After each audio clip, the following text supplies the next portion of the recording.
Benedict the 16th spoke very kindly and wisely to the church that both forms remain and that there be freedom to celebrate one form or the other form. It is the same church. Therefore, let no one, because you love one form, condemn the other one. That's not acceptable. That's one. Then, who knows, with time, whether our celebration of one form will influence the other form, because the church is alive. The Catholic Church doesn't live in the Vatican Museum.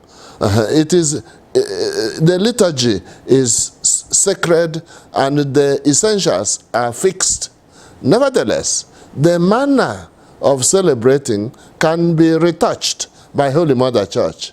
When Christ came, he didn't tell us, when you start Mass, start at the foot of the altar, say Kyrie, say Gloria. Don't say Gloria during Lent. Say Credo on Sundays. The church works out all that, and we trust the church. So, every good Catholic will remain flexible and open to what Holy Mother Church says, knowing that the church is much wiser than you or me. And the church has the Holy Spirit and also 2,000 years of wisdom. This way of celebrating the Eucharistic sacrifice has been the way of the church for centuries, 5 centuries, even longer, and given us saints all over the place. The Holy Mother Church didn't begin 50 years ago with Vatican II. The church was there long before and will be there long after we are dead. Therefore, no individual should push a personal choice to that extent.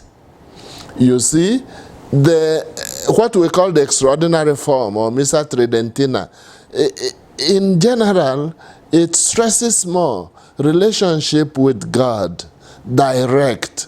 It stresses more adoration. It stresses more God is super, above, transcendental.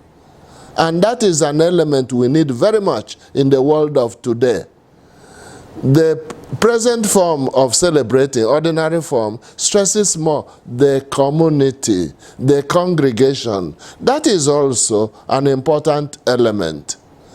Nevertheless, it can be exaggerated, both the first and the last. The first form, because some priests took no notice of the people, they pronounced the Latin words in a very bad way, and as the people didn't know Latin, they didn't know that the priest was fumbling. So that is also possible. The present form, the temptation for the priest, if he is not careful, is to become an ecclesiastical showman. He is facing the people and he is gesticulating and attracting their attention and stealing a few smiles with some of the people he knows. That's not good at all. I have seen a priest celebrating Mass and looking at the people as radio announcers do. They look at the script for a short and then look at the people, then at the script, then at the people. He was not... I was tempted to bundle him out of the sanctuary area. He was distracting the people. We come to Mass not to focus on the priest. We come to Mass not to enjoy ourselves. We come to Mass not to dance. We come to Mass not to clap and applaud each other. We come to adore God. You know the 4 reasons for Mass: adoration, contrition, thanksgiving, and petition. The word acts helps us in that. A, adoration. C, contrition. T, thanksgiving. And S, supplication. That's why we come for Mass. If you want to enjoy yourself, if you want to clap, if you want to applaud, you have the parish hall. After Mass, you go to the parish hall. Then you can applaud, and the choir can operate, and you can say, encore, again, da capo, repeat. Oh, maestro, you are great. You celebrate yourselves there. But when we come to Mass, we don't want to celebrate ourselves. We want to celebrate Christ in his mysteries. So you can see there is temptation in either form, but there is also a correct way of celebrating both forms. The main fault is not in the Novus Order or the older one. The fault is not in the extraordinary form or the ordinary form.